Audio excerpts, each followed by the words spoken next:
这间寺庙在文革时期毁坏最严重，再次修建是在80年代以后。除了一间禅房原封不动，其他禅房都已经修缮过了。天哪！这座寺院居然现在还在！你说什么？哦，我最近在研究南北朝时期的历史。据史书上记载，在北魏时期，这里曾经是孝文帝的皇家寺院。哦，好，我们去那边吧。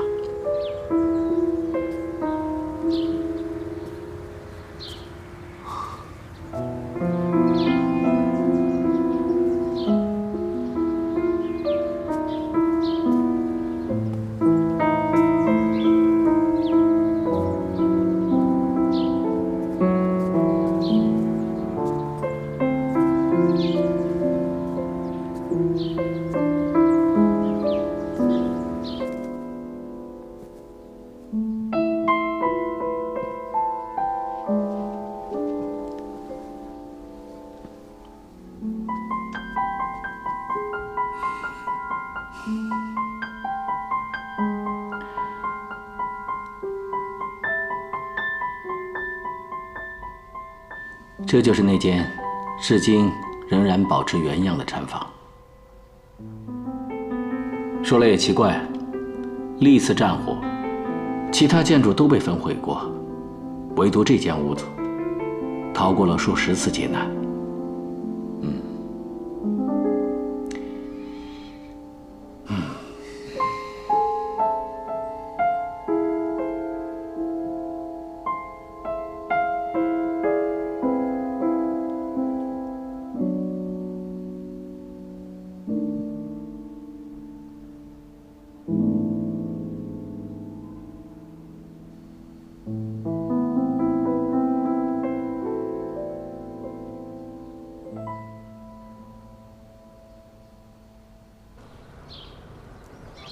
真是搞不懂，这个冯小姐到底在做什么？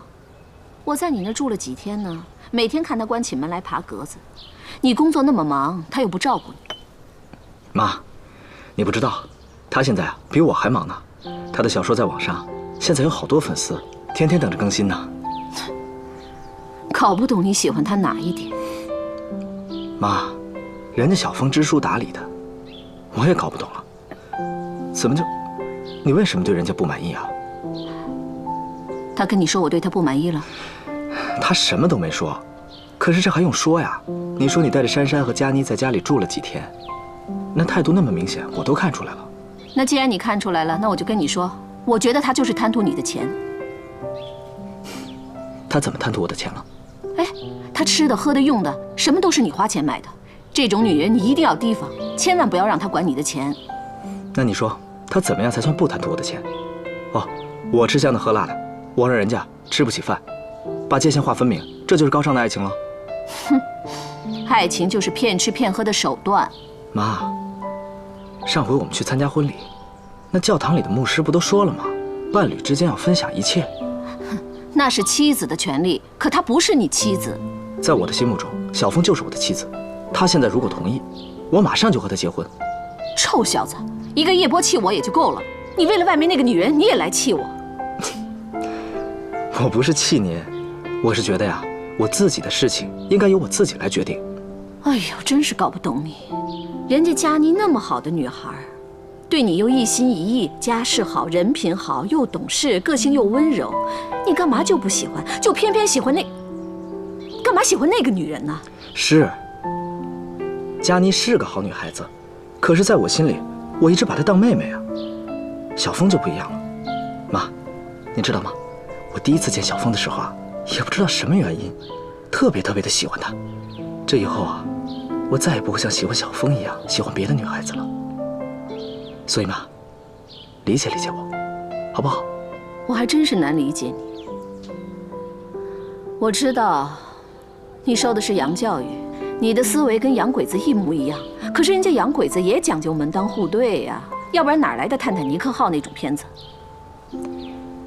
妈，我跟您啊，真说不明白。您先喝着。我先走了。哎，叶佳，叶佳，好，你跟我说不明白，你就跟你爸说明白去。真是气死我了！养个儿子有什么用啊？哎，吃一个。啊，大哥，你说我娶芬妮这件事儿，怎么比上星星还难呢？现在才来啊？现在不都是说男女平等、婚姻自由了吗？哎呦，自由，自由个屁呀！也不知道哪个叶家的老祖宗定的什么狗屁规矩，不让娶什么娱乐圈的女人。这都什么年代了，还包办婚姻？我看你父亲也不是不通情理的人，你去再跟他说说。说？哼，我们家现在为了这件事儿都快炸开锅了，老爷子现在恨不得把我砍了去喂狗。原来门第观念从古至今都没有变。芬妮已经为了我推了好几部戏了。作为叶家四少，这辈子只有别人欠我的，只有芬妮。我特对不起你。我正准备息影，然后重新塑造新形象。只要能和你在一起，什么样的日子我都能过。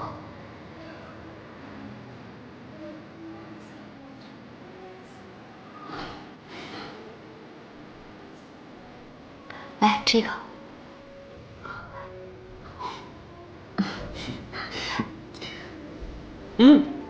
对了，大哥，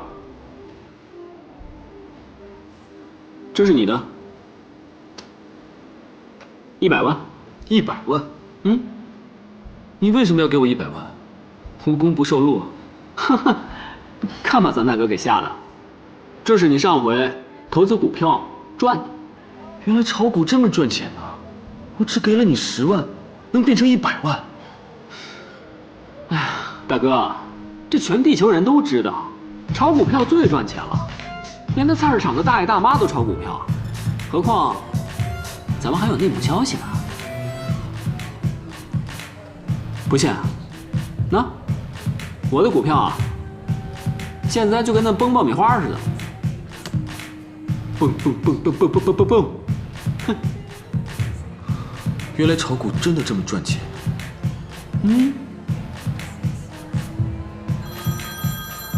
哦，不好意思啊。喂？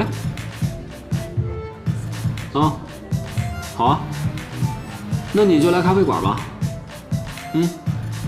就我们上次见面的那个。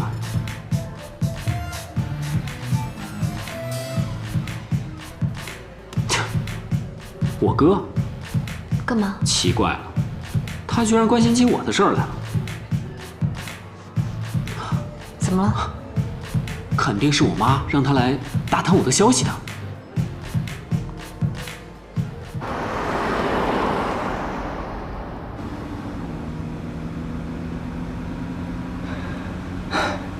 你说我爸明天这就回来了，叶波一直不回家，我妈都急死了。你爸是不是跟皇帝似的，很霸道，反复无常？我觉得没有啊。我从小就不靠家里，只是我大哥和叶波比较怕我爸。哎呀，这叶波的事情，我爸回来之前就暴跳如雷了。说不定叶波真的很喜欢芬妮呢。关键现在不是他喜欢不喜欢的问题，而是我爸。你知道吗？在我爸心里啊，根本就不可能让叶波找一个影视圈的人，他总觉得这样太给他丢脸了。哎，反正我爸决定的事儿啊，没有人能够改变的。人在江湖，身不由己啊！你一会儿跟叶波可要好好说，总有解决的办法的。行吧。哎，我哥这个人，表面上一个正人君子，可是背地里抢人家老婆。哎呀，行了行了，别生气了。再怎么说，他也是你哥呀。是，比起我那2个哥，我和他还算有感情。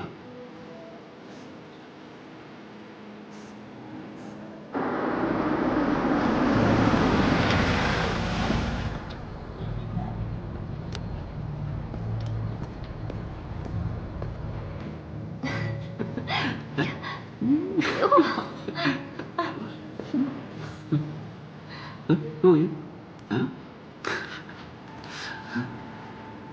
哎，哎，你们来了。真巧啊，我们竟然会在这种地方见面，请坐。真巧。喝点什么？坐吧。嗯，坐。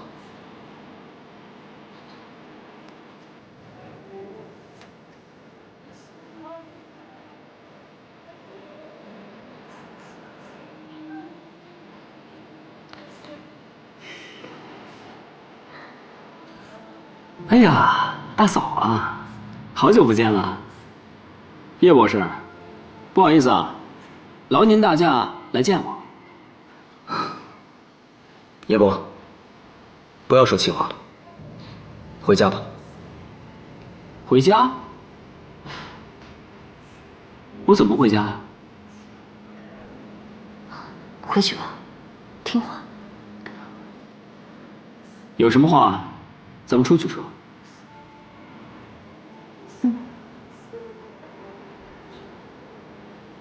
叶伯，好好说。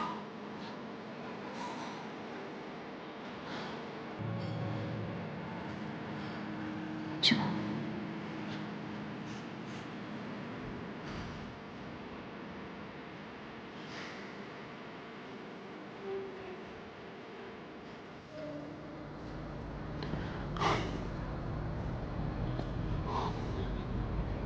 你说，老爷子是不是从来没有把我放在心上？竟然在媒体面前说要把我驱逐出叶家？你看着现在的新闻，满世界都是。叶伯，我觉得你应该冷静冷静，跟爸缓和一下关系。冷静？我冷静不了。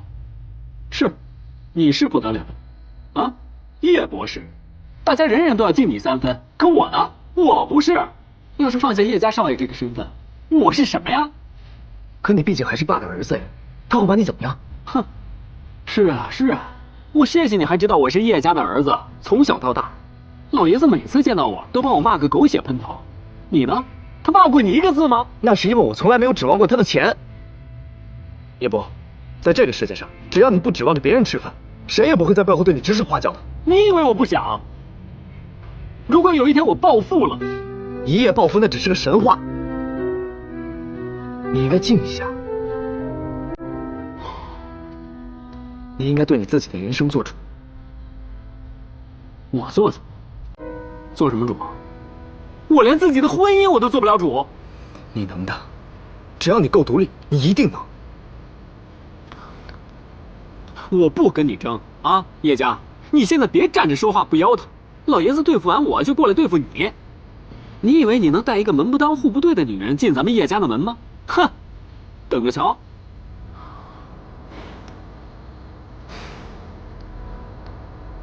我娶谁那是我自己的事情。哎，服务员，点点喝的。好嘞。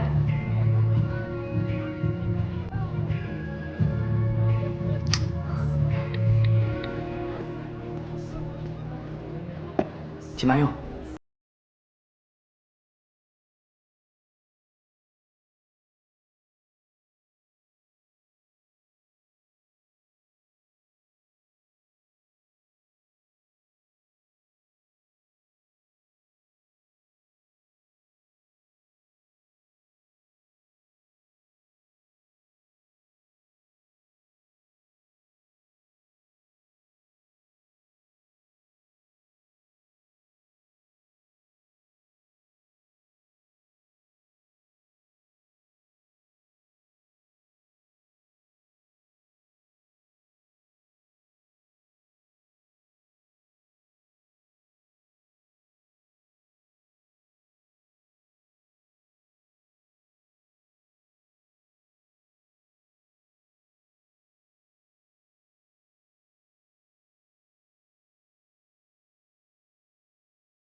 但是你也不想想，你这么做不就是告诉他们这是我怂恿的，我挑拨的？不是这事儿谁会在乎啊？谁在乎？除了你，所有人。可叶波，回家吧。乖。我不。回去。不要啊！不要！你要听我的话。这2天去看看爸爸妈妈，我会在家等你，好不好？乖，听话。啊，快回家，真乖。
小峰，你怎么又穿这件衣服啊？因为我有10件这样的衣服，我怕麻烦，所以什么东西都用1种。那你夏天怎么办啊？夏天我也穿同一款 T 恤啊。同一款？有好多件呢。小峰，我对生活、对穿戴一点都不懂，所以呢，只能用这种最简单的方法来解决所有的问题。那你为什么给我买不同款式的衣服呢？因为我每次见你的时候，都看你穿不一样的衣服，所以我就想啊，你肯定不像我一样，喜欢一直穿同样的衣服。还有，你为什么总带我去同一个饭店吃饭啊？我只认识那么一家。呆瓜，你是呆瓜吗？你上辈子肯定是家业，千真万确的家业。小峰，你是不是觉得我像傻瓜一样？才不是呢，你是个可爱的呆瓜。走吧，走吧。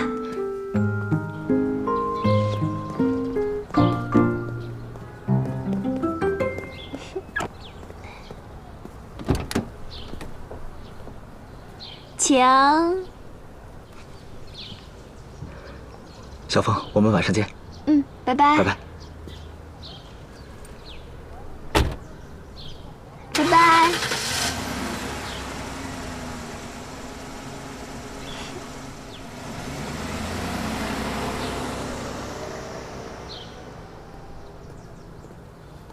这花怎么这么难看？真是难登大雅之堂。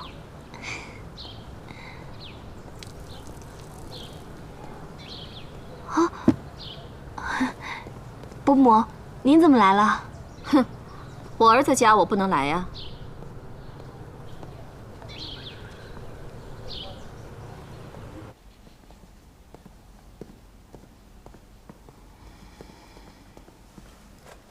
伯母，你想喝点什么？我去拿。不用客气了，我来是要告诉你一件事：叶家父亲60大寿宴会要穿的礼服，我已经替叶家定做好了，到时候让佳妮送过来。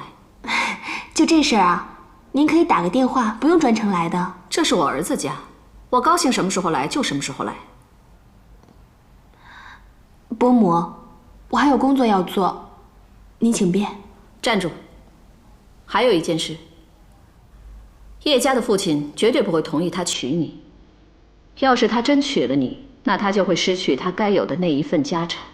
我并没有想要大富大贵的生活，我只想跟叶家在一起，这就是我理想的生活。可对叶家来说，这是生活品质严重退步。难道你没想过吗？这是对叶家的地位跟教养的糟蹋。我只想跟叶家在一起，我从来没有想过要嫁入叶家。你也太天真了，叶家是我儿子，终归血浓于水。难不成你想叫他彻底脱离我们？你做梦啊！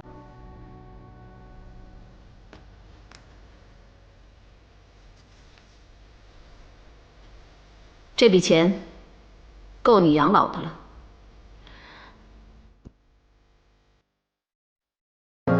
乌鸦是变不成凤的。花很多男人的钱是生存，花一个男人的钱才是生活。为了一次爱你的机会，我愿意再等1000年。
是擦肩而过真心的人，回忆还残存。我们缘定今生，情分确定在了前生。用痴心等待，和你再走一程，也不负我的真。